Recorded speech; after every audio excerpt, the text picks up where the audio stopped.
ନମସ୍କାର ଦର୍ଶକ ବନ୍ଧୁ, ଯଦି ସତରେ ଆପଣ ନିଜ ଜୀବନକୁ ବଦଳିବାକୁ ଚାହୁଁଛନ୍ତି ତାହେଲେ ପ୍ରଥମେ ନିଜ ମାନସିକତାକୁ ବଦଳାନ୍ତୁ। ଯଦି କାହାର ଖରାପ ଗୁଣକୁ ବଦଳିବାକୁ ଚାହୁଁଛନ୍ତି ପ୍ରଥମେ ନିଜଠାରୁ ହିଁ ଆରମ୍ଭ କରନ୍ତୁ, ଅନ୍ୟଠାରୁ ନୁହେଁ। ମନେ ରଖନ୍ତୁ, ହଜି ଯାଇଥିବା ସୂର୍ଯ୍ୟକୁ ଫେରାଇବାକୁ 12 ଘଣ୍ଟା ସମୟ ଲାଗିଥାଏ, କିନ୍ତୁ ହଜି ଯାଇଥିବା ବିଶ୍ୱାସ ସାରା ଜୀବନ ଅପେକ୍ଷା କଲେ ବି ଫେରାଇ ହୁଏ ନାହିଁ। ଆତ୍ମବିଶ୍ୱାସ ତା ନୁହେଁ ଯେତେବେଳେ ମନେ ହୁଏ ଆପଣ ଅନ୍ୟମାନଙ୍କଠାରୁ ଭଲ। ପ୍ରକୃତ ଆତ୍ମବିଶ୍ୱାସ ସେତେବେଳେ ଆସେ ଯେବେ ଆପଣ ଜାଣିନେବେ ନିଜକୁ ଅନ୍ୟ ସହ ତୁଳନା କରିବାର କୌଣସି ବି କାରଣ ନାହିଁ। କ୍ୟାଲେଣ୍ଡର ବଦଳିଗଲା ବୋଲି ଯେ ଜୀବନ ବଦଳିଯିବ ତା ନୁହେଁ। ଜୀବନ ସେତେବେଳେ ବଦଳିବ ଯେଉଁଦିନ ତୁମ ଖୁସି ଅନ୍ୟ ମୁହଁରେ ହସ ଦେବ। ଜୀବନର ପ୍ରତିଟି ମୁହୂର୍ତ୍ତର ପରିବର୍ତ୍ତନର ସୁଯୋଗ ଥାଏ। ସମୟ ସହ ତାଳ ଦେଇ ଚାଲିବ ତ ନିଜକୁ ପରିବର୍ତ୍ତନ କରିବା ହିଁ ଜୀବନ ଅଟେ।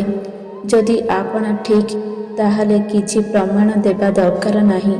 ନିଜକୁ ଠିକ୍ରେ ରଖନ୍ତୁ, ପ୍ରମାଣ ସମୟ ନିଜେ ଦେବ। ଜୀବନ ସେତେବେଳେ ସହଜ ହୋଇଥାଏ ଯେତେବେଳେ ଆପଣଙ୍କ ଜୀବନରେ ନକାରାତ୍ମକ ଲୋକଠାରୁ ଦୂରେଇ ଯିବେ। କାହାକୁ ବି ନିଜ ଜୀବନରେ ରହିବା ପାଇଁ ଅନୁରୋଧ କରନ୍ତୁ ନାହିଁ।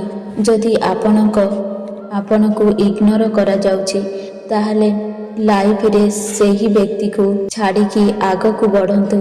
ଏହା ଇଗୋ ନୁହେଁ, ଏହା ହେଉଛି ତୁମର ସେଲ୍ଫ ରେସ୍ପେକ୍ଟ। ମନେ ରଖ, କ୍ରୋଧ ଏମିତି ଏକ ଅଗ୍ନି, ଅନ୍ୟକୁ କ୍ଷତି କରିବ ନ କରିବ ସେଇଟା ପଛର କଥା, କିନ୍ତୁ ପ୍ରଥମେ ତୁମର ନିଜର ନିଶ୍ଚୟ କ୍ଷତି କରିବ।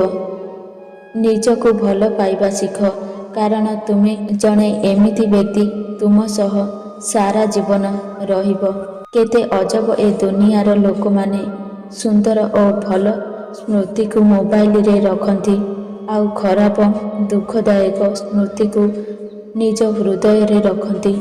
ଯଦି ଜୀବନରେ କୌଣସି ସୁଯୋଗ ଠକ୍ ଠକ୍ କରୁନାହିଁ ତାହେଲେ ପ୍ରଥମେ ମଜବୁତ କବାଟଟିଏ ତିଆରି କର ନା। ଆପଣ କେତେ ଶିକ୍ଷିତ, ପ୍ରତିଭାଶାଳୀ, ଧନବାନ ନିଜକୁ ଭାବୁଛନ୍ତି? ଗୋଟେ ବ୍ୟକ୍ତିକୁ କିପରି ବ୍ୟବହାର କରୁଛନ୍ତି ଯିଏକି ଆପଣଙ୍କଠାରୁ ଉପରୋକ୍ତ ସବୁଥିରେ କମ୍, ତାହା ଆପଣଙ୍କ ବିଷୟରେ ଦର୍ଶାଇ ଦେବ। ପେନସିଲ ହୋଇ କାହା ପାଇଁ ଖୁସି ନ ଦେଇ ପାରିଲେ ରବର ହୋଇ ଖୋଲି ଦେବାକୁ ଚେଷ୍ଟା କର। ପ୍ରାର୍ଥନା ଏମିତି କରନ୍ତୁ ଯେମିତି ସବୁକିଛି ଭଗବାନଙ୍କ ଉପରେ ନିର୍ଭର କରେ, ଆଉ ପରିଶ୍ରମ ଏମିତି କରନ୍ତୁ ଯେମିତିକି ସବୁକିଛି ଆପଣଙ୍କ ଉପରେ ନିର୍ଭର କରେ। ଜଣେ ପିନ୍ଧିପାରିବ ସବୁଠୁ ସୁନ୍ଦର ଅଳଙ୍କାର ହେଉଛି ଆତ୍ମବିଶ୍ୱାସ। ଦର୍ଶକ ବନ୍ଧୁ, ଯଦି ମୋ ଭିଡ଼ିଓ ଆପଣଙ୍କୁ ପସନ୍ଦ ଆସେ ତାହେଲେ ଭିଡ଼ିଓକୁ ଗୋଟେ ଲାଇକ୍ କରନ୍ତୁ ଏବଂ ଆମ ଚ୍ୟାନେଲକୁ ସବସ୍କ୍ରାଇବ୍ କରନ୍ତୁ।